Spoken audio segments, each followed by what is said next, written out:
नमस्कार दोस्तों, OCN network में आपका स्वागत है। मैं हूं ओमकार चौधरी। आज खास तौर से एक तो हम योगी आदित्य जी ने जो चिट्ठी लिखी है उस पर चर्चा करेंगे। चिट्ठी क्यों लिखी गई है, क्या जरूरत थी, क्या संदेश है इस चिट्ठी में।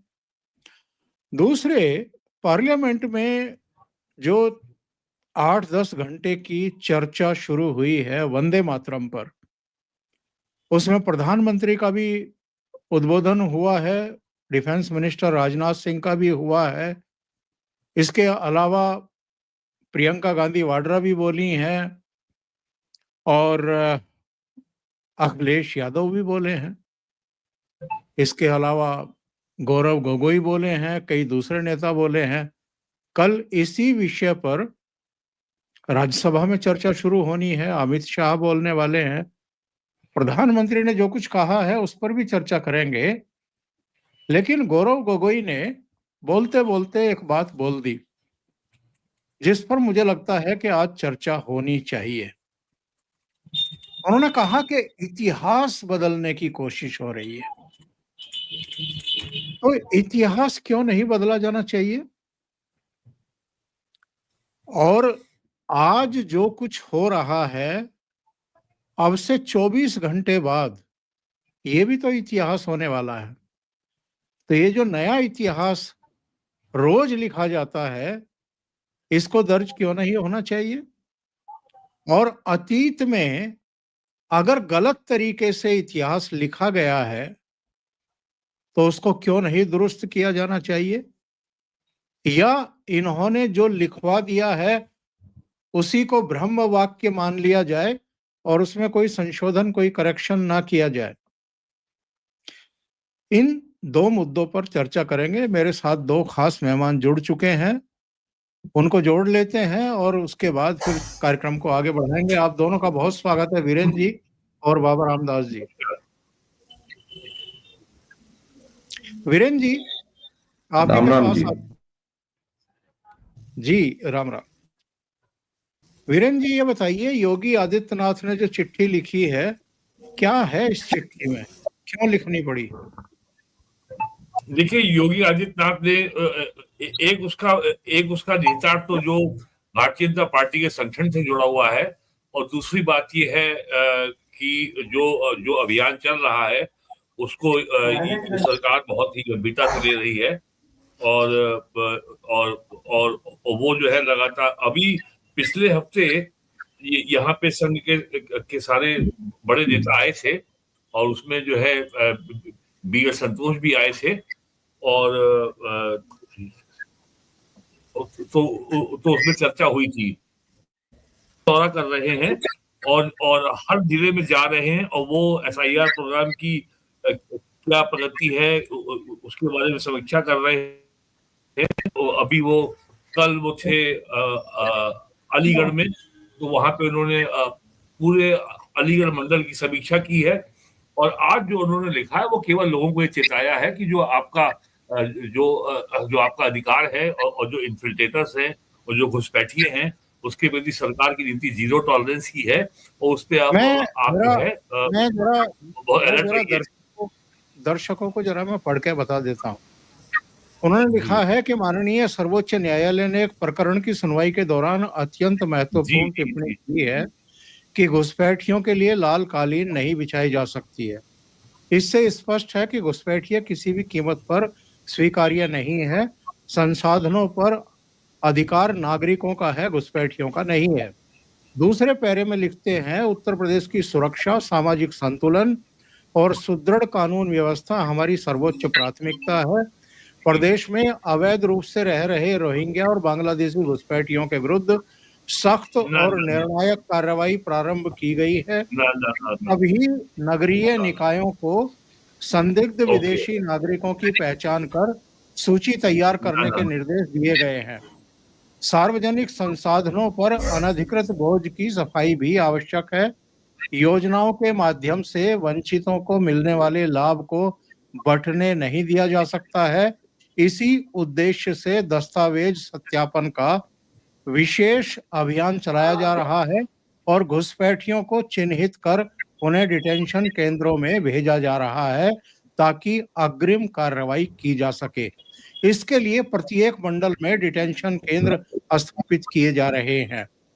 मैं प्रदेश की जनता से अपील करता हूं कि सतर्क रहे और घरेलू अथवा व्यावसायिक कार्यों में किसी भी व्यक्ति को नियोजित करने से पूर्व उसकी पहचान अवश्य सुनिश्चित करें। प्रदेश की सुरक्षा हम सभी की सामूहिक जिम्मेदारी है, क्योंकि सुरक्षा ही समृद्धि का आधार है।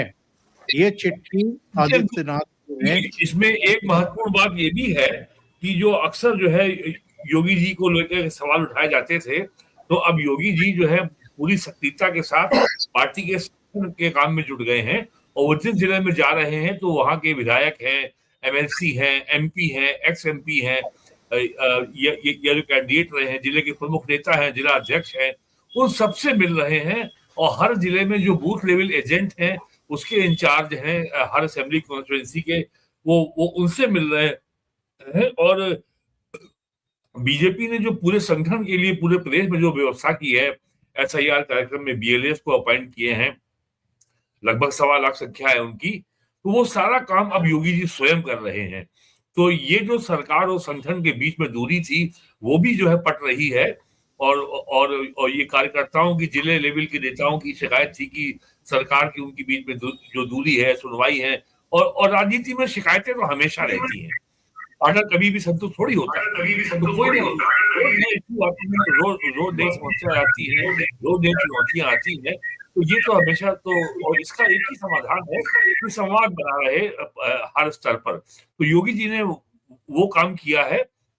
और जो बात है डिटेंशन सेंटर की, तो इमिग्रेशन एंड फॉरेनर्स एक्ट अप्रैल 2025 में लागू हो गया, पास हो गया था, और 1 सितंबर 2025 को केंद्रीय गृह मंत्रालय ने उसकी अधिसूचना जारी कर दी है, वो लागू भी हो गया है। और उसके तहत देश भर के समस्त राज्यों को, यूटीज को निर्देश भेजे गए हैं कि आप अपने अपने राज्यों में जहां जहां ऐसे लोग हैं उनको आइडेंटिफाई करें, जो लोग अनडॉक्यूमेंटेड हैं, डिटेंशन सेंटर रखें, फॉरेनर ट्रिब्यूनल बनाएं, फॉरेन ट्रिब्यूनल को सिविल कोर्ट की पावर दी गई है, और इससे नेपाल और श्रीलंका और भूटान के नागरिकों को एग्जेम्प्ट किया गया है, उनको शामिल नहीं किया गया है। तो यूपी में अब जैसे लखनऊ में भी अभियान शुरू हुआ, तो लखनऊ नगर निगम में ने एक प्राइवेट कंपनी को हायर किया था सफाई कर्मचारियों के लिए, तो उसके 160 से अधिक कर्मचारी गायब हो गए रातों रात। उनका वो कहाँ से आए थे, कहाँ चले गए, पता नहीं लगा। कई हजार कर्मचारी आइडेंटिफाई हुए हैं और लगातार भाग रहे हैं यहाँ से। अब वो भाग के बंगाल जा रहे हैं कि बिहार जा रहे हैं कि कश्मीर जा रहे हैं, पता नहीं, लेकिन भाग रहे हैं। तो ये स्थिति हो गई है। तो एसआईआर की डेट जो है, आपको मालूम था कि 4 दिसंबर थी, अब वो बढ़ा के दिसंबर 11 हो गई है। तो सरकार की ओर से, संगठन की ओर से जो है ये प्रयास हो रहा है कि इस काम को तेज किया जाए। और योगी जी अगर जिलों में जा रहे हैं तो सारे डिस्ट्रिक्ट मजिस्ट्रेट, डिविजनल कमिश्नर भी उनको मिलते हैं, तो उनसे भी वो इस पूरे एसआईआर अभियान का पूरा ब्यौरा लेते हैं। तो यूपी में ये बहुत तेज चल रहा है अभियान, और यहाँ पे बहुत बड़ी संख्या ऐसे वोटर्स की मिल रही है जो या तो मृत हो चुके हैं या उनके डुप्लीकेट वोटर्स हैं। तो यूपी में भी ये संख्या जो जब आएगी तो अच्छी खासी आएगी, बिहार या बंगाल से कम नहीं होगी। जी जी जी बाबा जी, आप कैसे देखते हैं जो योगी जी का इस समय अभियान चल रहा है इसको? पहले तो सर मुझे ये बताइए कि आपको मेरी आवाज स्पष्ट सुनाई दे रही है? जी हाँ, आ रही है। क्योंकि मैंने ना बीच प्रोग्राम में थोड़ा एक नए सिस्टम से लॉगिन करके थोड़ा नेटवर्क चेंज हुआ, मैंने कहा शायद कोई डिस्टरबेंस ना हो, तभी दर्शकों को क्षमा चाहूं। सर, सबसे पहले तो योगी जी ने एक अपनी मंशा स्पष्ट कर दी है कि घुसपैठियों को लेके और उनकी 0 टॉलरेंस पॉलिसी है। उत्तर प्रदेश की सीमा में किसी भी घुसपैठिए को बर्दाश्त नहीं किया जाएगा। और उन्होंने जो ये देश अपने राज्यवासियों से जो अपील की है, सर कायदन तो ये पूरे राष्ट्र से अपील होनी चाहिए और प्रधानमंत्री मोदी जी की तरफ से होनी चाहिए कि देश में हर विदेशी को, हर विदेशी नागरिक को, हर घुसपैठी को चिन्हित किया जाए और उसको बाकायदा रिपोर्ट किया जाए। आपके अगल बगल अगर यदि कोई घुसपैठिया है तो उसको चिन्हित कीजिए और एक ऐसी कोई व्यवस्था बनाई जानी चाहिए जिससे एक आम नागरिक भी अपने अगल बगल के किसी घुसपैठिए को रिपोर्ट कर सके, जिससे कि उसको देश से बाहर निकाला जा सके, नंबर 1 डिटेंशन सेंटर में भेजा जा सके। इसके अलावा सर मुझे लगता है कि एक ये प्रावधान बनाने की जरूरत है कि यदि आपने अपने प्रतिष्ठान में, अपने घर में, अपने किराएदार के रूप में अगर किसी रोहिंग्या, बांग्लादेशी या किसी भी विदेशी नागरिक को जाने या अनजाने में अगर घुसा रखा है, उसको शरण दे रखी है, तो आप के ऊपर कोई अपराध बनता हो, आप को ये बाध्य करे सरकार कि आप हर हालत में, ये आपका राष्ट्रीय कर्तव्य है कि आप एक विदेशी घुसपैठी को तुरंत चिन्हित कर उसको सरकार के सुपुर्द करने की और उसको डिटेंशन कैंप में डिटेन करने की व्यवस्था बनाए। ये आपका राष्ट्रीय कर्तव्य है। और सर जहां तक ये SIR से भी इनको खदेड़ा जा रहा है, SIR में ये अपने आप चिन्हित हो रहे हैं और समाज से भी बाबा ने चिन्हित करने का काम शुरू कर दिया है। तो मैं समझता हूं कि सर ये बहुत जल्दी बड़ी पैनिक की स्थिति में आ जाएंगे प्रदेश में। और जैसे आज बंगाल से हमें खबरें मिल रही थी ना कि छोड़ छोड़ के ये बॉर्डर की तरफ कूच कर रहे हैं और बॉर्डर पे लंबी लंबी लाइनें लगी हुई हैं, देश छोड़ के वापस जाने वाले रोहिंग्या बांग्लादेशियों की, ऐसे उत्तर प्रदेश में भी आपको ये लाइनें देखने को मिलेंगी और ये बहुत जरूरी है। और मैं तो इस कदम की सब पूरी प्रशंसा करता हूँ और मैं वो दिन देखने को आते रहूं कि मैं अपने प्रदेश में अपने अगल बगल से लोगों को जाते हुए देखूं। बहुत महत्वपूर्ण बातें आप दोनों की तरफ से आई हैं और मुझे लगता है कि बाबा अब कमर कस चुके हैं कि उत्तर प्रदेश में अगर कोई भी घुसपैठिया है या जो कोई भी अगर भारतीय नागरिक नहीं है तो उसको जो सरकारी संसाधन है, बल्कि मैं कहूँगा कि आम मूल भारतीयों का जो हक है उसको लूटने नहीं देंगे और उसको यहाँ से निकाल बाहर करेंगे। ये एक तरह का बोझ ही है, इसको क्यों ढोया जाए। और सुप्रीम कोर्ट ने भी सही टिप्पणी की थी कि इनके लिए रेड कारपेट आखिर क्यों बिछाया जाए। अब आते हैं दूसरे विषय पर जो पार्लियामेंट में बहस चल रही है वंदे मातरम को लेकर के। उसके कुछ पहलुओं पर तो हम दोपहर में चर्चा कर चुके हैं, लेकिन कुछ बातें हैं जिन पर चर्चा होना बहुत जरूरी है। गौरव गोगोई कहते हैं कि इतिहास फिर से लिखने की कोशिश कर रही है मोदी सरकार। इन्होंने तो इतिहास की गर्त में बहुत कुछ दबाने की कोशिश की है, नए सिरे से बहुत सारी चीजें करना परम आवश्यक हो गया है। इन्होंने तो ये भी कोशिश की थी कि अगर स्वतंत्रता मिली है, और वो किस कीमत पर मिली है ये भी हम और आप सब जानते हैं, अगर स्वतंत्रता मिली है तो वो बिना खड़ग बिना ताल के मिल गई, या साबरमती के किसी संत ने दिलवा दी, या आज प्रियंका वाड्रा कह रही थी पार्लियामेंट में खड़ी होकर के कि जितने समय से नरेंद्र मोदी प्रधानमंत्री हैं उतने साल तो जवाहरलाल नेहरू जेल में रहे हैं। वो कैसी जेल में रहते थे और गांधी जी भी कैसी जेल में रहते थे ये सब जानते हैं। और जो अंडमान निकोबार में काला पानी की 2 सजा पाए हुए थे उनको किस तरीके से ये परिवार अपमानित करता रहा है, अब ये भी सब देश जान चुका है, देश जान रहा है। तो इतिहास को क्यों ना दुरुस्त किया जाए। वीरेंद्र जी।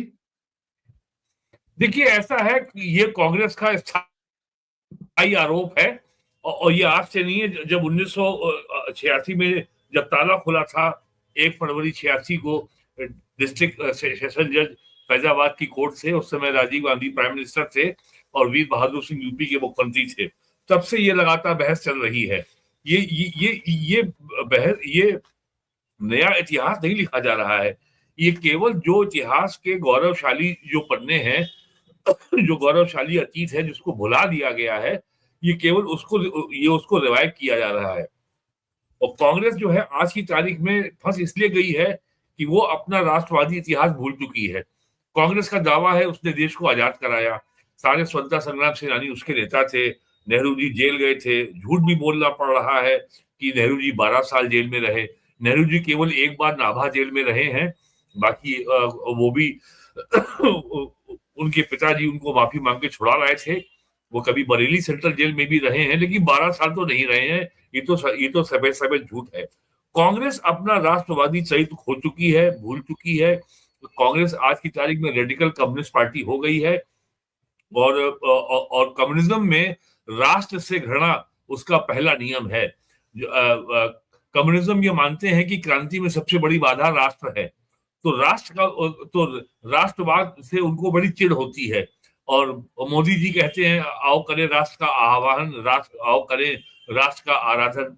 तो राष्ट्र की और मोदी जी हमेशा बीजेपी के नेता हों, आप उनके पिछले 50 साल का इतिहास देखिए, या राष्ट्रीय स्वयंसेवक संघ के नेता हों, वो हमेशा कहते हैं राष्ट्र सर्वोपरि है, व्यक्ति और परिवार हमेशा उसका स्थान बहुत बाद में आता है। बीजेपी के अलावा जितनी पार्टियां आज हैं, और छोटी मोटी जो सीपीएम अब छोटी मोट बच गई हैं, सारी पार्टियों में एक बात है जो इंडिया अलायंस की पार्टियां हैं, उनमें सब में परिवार सुप्रीम है। कांग्रेस हो, समाजवादी पार्टी हो, राष्ट्रीय जनता दल हो, डीएमके हो, सब में परिवार सुप्रीम है। तो उनको तो परेशानी होगी ही। और आज मोदी जी ने ये इस विषय पर वंदे मातरम के ऊपर 10 घंटे की बहस आयोजित करा के कांग्रेस के लिए बहुत बड़ा एक ऐतिहासिक संकट खड़ा कर दिया है, एक डिलेमा खड़ा कर दिया है, जिस राष्ट्र को वो भूल चुकी है आज। और आज मोदी जी ने कांग्रेस को आईना दिखाया कि ये आपका इतिहास है।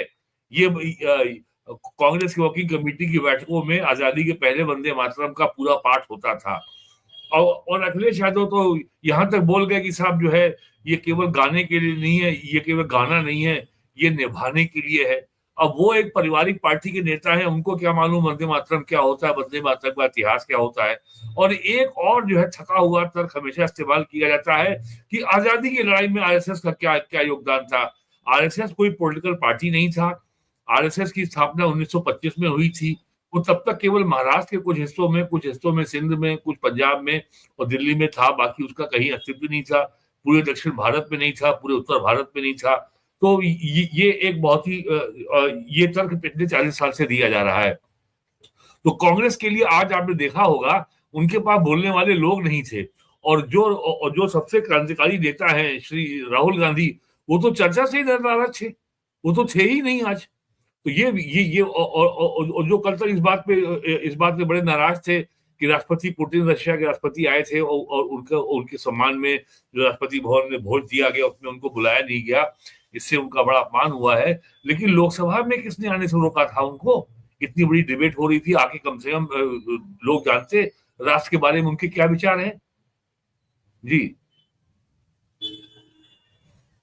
मैं कहता हूं कि सुन ही लेते अगर कुछ बोलना नहीं था तो, लेकिन वो बोलने के लिए भी तैयार नहीं हुए। शायद अपनी बहन को आगे कर दिया, क्योंकि बोलने के लिए कुछ तैयारी तो करनी होती है ना, तो तैयारी कौन करे?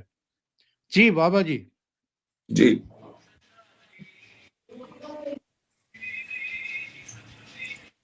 ये जो है राहुल गांधी का, उनके परिवार का वर्चस्ववादी रवैया, और ये लोग कई बार भूल जाते हैं, मुझे तो लगता है कि नेहरू जी को ये अपने परिवार का आदमी मानते हैं, बड़ी अच्छी बात है। इंदिरा गांधी को अपनी दादी मानते हैं, ये भी बहुत अच्छी बात है। राजीव गांधी इनके पिताजी थे, ये तो सबको पता है। लेकिन ये तीनों प्रधानमंत्री भी रहे हैं भारत के, तो उनके कामों, उनके कारनामों, उनकी गलतियों की विवेचना और मीमांसा क्यों नहीं होगी?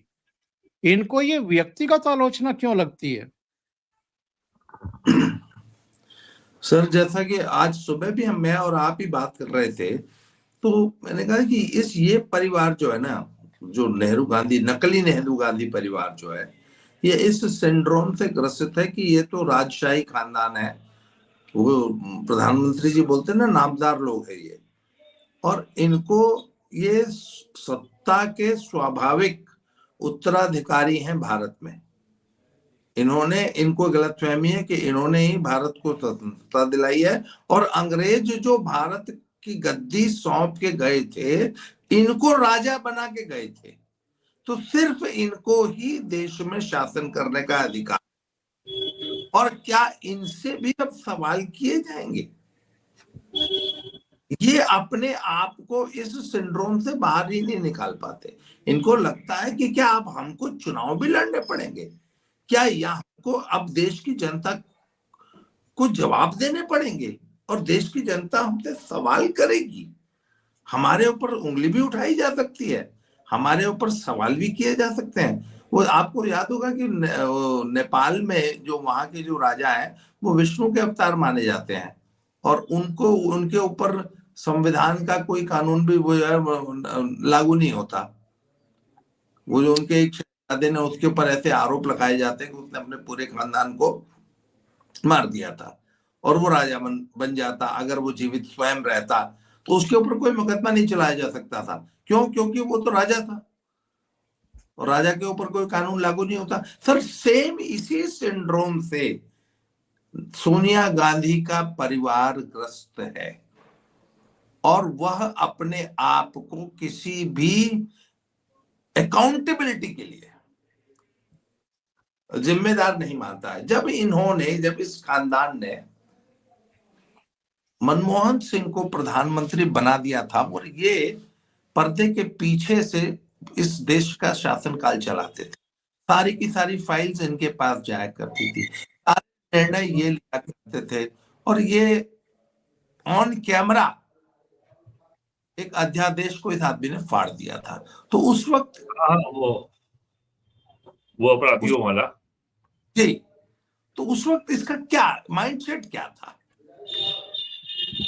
कि हम राजा हैं, और we are the kings, we are the king makers, और इन्होंने कुर्सी मनमोहन सिंह को सौंप रखी थी कि बस तुम चला जाओ। अच्छा, जूते खाने के लिए सब मनमोहन सिंह था, ये ध्यान रखिए। अरे साहब, अभी जब नेशनल हेराल्ड केस में ईडी ने सम्मन किया राहुल गांधी और सोनिया गांधी को, तो कितना बवाल और कितना तमाशा किया था दिल्ली की सड़कों पर इन लोगों ने, कि जैसे ये तो कानून से ऊपर हैं, ये तो एजेंसियों से ऊपर हैं, किसी एजेंसी की औकात क्या है, या हिम्मत कैसे पड़ गई कि सम्मन जारी करके इस राजशाही परिवार को बुलाया जाए, ड्रिल किया जाए। इसके बावजूद एजेंसियों ने 50 घंटे पूछताछ की थी राहुल गांधी से, 5 दिन तक, और 3 दिन बुला करके सोनिया गांधी को ड्रिल किया गया था, उनसे पूछताछ की गई थी। तो ये तो बर्दाश्त ही नहीं करते हैं कि इनको कोई सवाल पूछे। तो ये वही बात है कि ये भी अपने आप को वो विष्णु जी का अवतार ही मानते हैं, तो राजा है इस देश के। तो सर ये जो सिंड्रोम है ना, इससे इनको बाहर आना था, और ये मोदी जी ने इनको सही रास्ता दिखाने का और सही रास्ते पे लाने का बहुत अच्छा उपाय कर दिया है सर। और एक बार इस परिवार का मुझे तो लगता है कि जेल जाना बहुत जरूरी है। इससे तरह हमारे देश की जनता भी, हमारे देश के जो नागरिक हैं, उनमें भी कुछ लोगों को ये गलतफहमी है कि ये परिवार कानून से ऊपर है, या ये परिवार जो है ये सर्वशक्तिमान है। सर जनता को भी इस सिंड्रोम से बाहर लाने की जरूरत है। जी बिल्कुल सही कह रहे हैं वीरेंद्र जी। इन्होंने तो जो हमारा गौरवशाली इतिहास है उसको मिट्टी में दबाने और दफन करने का पूरा इंतजाम कर रखा था। ये अखिलेश यादव बहुत लंबे लंबे भाषण देते हैं, इनके पिताजी के जमाने में भी, और बाकी का भी अगर देखें तो अयोध्या की क्या गत करके रखी थी इन लोगों ने। तब के और आज के अयोध्या, तब की काशी और आज की काशी, तब की केदारपुरी और आज की उज्जैन की महाकाल नगरी, सोमनाथ और इधर मथुरा, वृंदावन, ये सब इनकी कायाकल्प करने की पूरी तैयारी चल रही है सरकार की। इनका वश चलता तो ये इस गौरवशाली इतिहास को कभी का दफन कर चुके होते और उसी दिशा में लगे हुए थे ये लोग। देखिए, अयोध्या जो है लगातार डेवलपिंग सिटी है और आने वाले 5 सालों में या बल्कि थोड़े या 2-4 साल या 8 सालों में अयोध्या एक मेट्रो सिटी होगा। आज यूपी में सबसे महंगी जमीन अगर कहीं है तो अयोध्या में है। और जो बात लोगों को नहीं मालूम है कि नरेंद्र मोदी की सरकार ने और बाद में यूपी में योगी जी की सरकार ने जो सनातन अर्थव्यवस्था को रिवाइव करने का जो काम शुरू किया है, यूपी में केवल काशी और अयोध्या को लेकर के और अगर मथुरा को जोड़ लें तो साल में 100 करोड़ के आसपास तीर्थयात्री यूपी में आएंगे हर साल। अभी इस साल के 6 महीनों में केवल जो है 25 करोड़ से ऊपर तीर्थयात्री अयोध्या आ चुके हैं। और पिछले वर्ष लोकसभा चुनाव के बाद जब फैजाबाद सीट जिसमें अयोध्या आता है वहां पे बीजेपी के कैंडिडेट हारने के बाद से कुछ महीनों के लिए तीर्थयात्रियों की संख्या में कमी आई थी, लेकिन 1 से 1.5 लाख तीर्थयात्री अयोध्या में प्रतिदिन आ रहे हैं। जरा सोचिए उस इलाके में जो टूर है, ट्रेवल है, हॉस्पिटैलिटी है और बस है, टैक्सी है और लोकल पब्लिक ट्रांसपोर्ट है, कितना हैवी जनरेशन ऑफ एम्प्लॉयमेंट हो रहा है। और वही हाल काशी में है। तो इनके लिए तो हर चीज, ये जो नेहरूवादी विचारधारा है, नेहरू प्लस लेफ्ट कम्युनिस्ट और प्लस जिहादी, ये तो इतनी घोषित तौर पर घनघोर एंटी हिंदू विचारधारा है। तो ये इसका अभी ये पूरा सफाया हो गया हो ऐसा अभी नहीं कह सकते। ये तो पूरे तंत्र में घुसे हुए हैं। संविधान इन्हीं का बनाया हुआ है। पूरा संविधान जो है वो उसको हिंदू और सनातन के नाम से चिढ़ है। सनातन हिंदू और संविधान में सनातन धर्म को आपने मजहब बना दिया, रिलीजन बना दिया, जबकि सनातन धर्म है, रिलीजन नहीं है। और रिलीजन केवल क्रिश्चियनिटी है, इस्लाम है। सनातन परिवार का कोई भी जो है, सब धर्म है, रिलीजन नहीं है। सिख भी धर्म है, बौद्ध भी धर्म है। तो इन्होंने तो जो किया है वो तो सब जग जाहिर है। अब वो चीजें जब प्राचीन सभ्यता का रिवाइवल हो रहा है, पुनर्स्थापना हो रही है, प्राचीन संस्कृति, प्राचीन सभ्यता के प्रति एक अवेकनिंग बढ़ रही है, तो इनकी तो समस्या बढ़ेगी। एक साहब ने भी एक किताब लिखी आरएसएस के बारे में, वो वामपंथी हैं।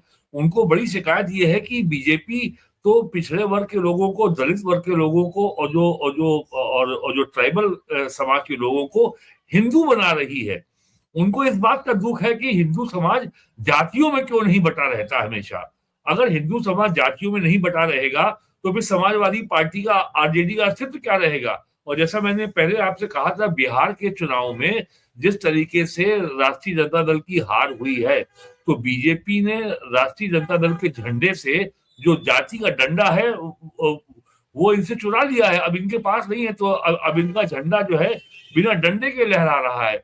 वही संकट अखिलेश यादव के सामने आने वाला है 2027 में। वो समझ नहीं पा रहे हैं कि वो कैसे इससे निपटे। और आज का दिन लोकसभा में कांग्रेस के लिए सबसे ज्यादा एम्बैरेसमेंट का दिन था। कांग्रेस के लिए सबसे ज्यादा शर्मिंदगी का दिन था कि उनके पास कोई ढंग का वक्ता नहीं था। राहुल गांधी जो है, जो इतने बड़े नेता हैं, लीडर ऑपोजिशन है, 5वीं बार लोकसभा के सांसद हैं, उन्होंने तो सदन में आना ही आवश्यक नहीं समझा। पीएम को फेस करने की स्थिति में नहीं थे वो। तो ये जो और यहाँ जो सबसे महत्वपूर्ण बात ये है कि प्राइम मिनिस्टर ने डे 1 से 2014 से जो औपनिवेशिक दासता से मुक्ति का जो अभियान चलाया है, डीकोलाइजेशन कैंपेन जो उन्होंने चलाई है, नया संसद भवन है, उसमें सेंगोल रखा गया है, जो हमारी प्राचीन विरासत का प्रतीक है। वो उस सेंगोल को नेहरू जी की टहलने वाली छड़ी लोग मानते थे, और वो इलाहाबाद के या प्रयागराज के म्यूजियम में रखा हुआ था। अब 6 फीट की छड़ी से कौन टहलता है? छड़ी तो 3-4 फीट की होती है, 4.5 फीट की होती है। वो 6 फीट की छड़ी से नेहरू टहलते थे। और वो सेंगोल को अब लोकसभा में स्पीकर के बगल में रखा गया, आप सब देखते ही है रोज। और जिस तरीके से जो प्राचीन भारतीय वास्तुकला है, उससे नए संसद भवन का निर्माण हुआ है। प्रगति मैदान में पुराने भवन को तोड़ करके नया भारत मंडपम बना है, उसके बाहर 26 टन की नटराज की मूर्ति लगी है। इस सबसे जो है ये जो घनघोर सनातन और एंटी हिंदू लोग हैं, कम्युनिस्ट, कांग्रेसी और जिहादी, इनको बहुत झटका लगा है।